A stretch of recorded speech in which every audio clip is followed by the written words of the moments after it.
Damaya basa afi duknalai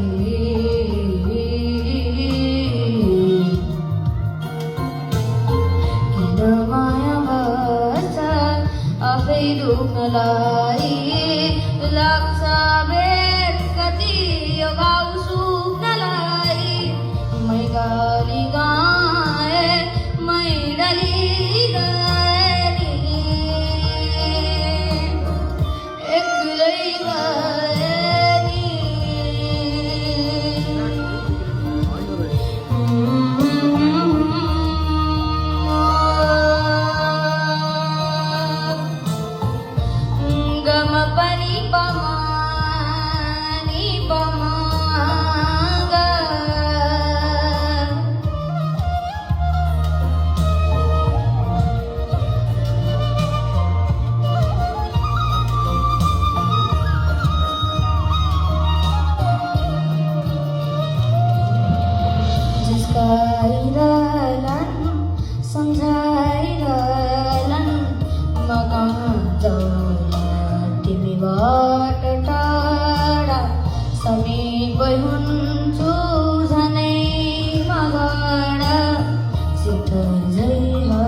contestant प्रतियोगीको प्रवेश सँगसँगै म सिङ्गिङ क्याटेगोरीका जज जुरीमा रहनुभएका मनिष सारू सरलाई केही आफ्ना भनाइहरू राखिदिनुको लागि अनुरोध गर्दछु। ओके, गीत चाहिँ राम्रो रोज्नुभयो रहेछ यसपालि। अब सधैँ अरू रोजाउनको गाइरहनुहुन्थ्यो, यो चाहिँ रोज्नुहुन्छ भन्ने चाहिँ मैले चाहिँ अलि सोचेको थिइनँ है। त्यही पनि यो गीतलाई चाहिँ अलि निभाउनु भयो जस्तो लाग्छ मलाई। लो नोटहरू राम्रो लिनुभयो, थोरै ल्यान्डिङहरूमा थोरै हजुरले चाहिँ हल्का झ्याप्प उठाउँदा र होइन झर्दाखेरि स्याक्ट अलि छोड्नु भएको छ अथवा उठाउँदाखेरि टाइटली उठाउनु भएको छ ठ्याक्क सर स्याक्ट जाए अझै राम्रो हुन्छ। ठिक छ, यो उमेरमा चाहिँ तपाईँले धेरै राम्रो गर्नुभयो। अनि चाहिँ अर्को चाहिँ तपाईँको चाहिँ भोइस क्वालिटी एकदम ठिक छ। अझै थोरै तपाईँले तालहरूलाई है थोरै अझै बिटमा गाउनु, अझै थोरै केही बिटहरूमा अझै है कता कताले फुस्किहाल्छ लिँदाखेरि। ल हुन्छ, आगामी राउन्डको लागि म शुभकामना दिन चाहन्छु। अझै धेरै सिक्दै जानु होला, अझै प्र्याक्टिस गर्नु होला। थ्याङ्क यू गौतम, फेरि पनि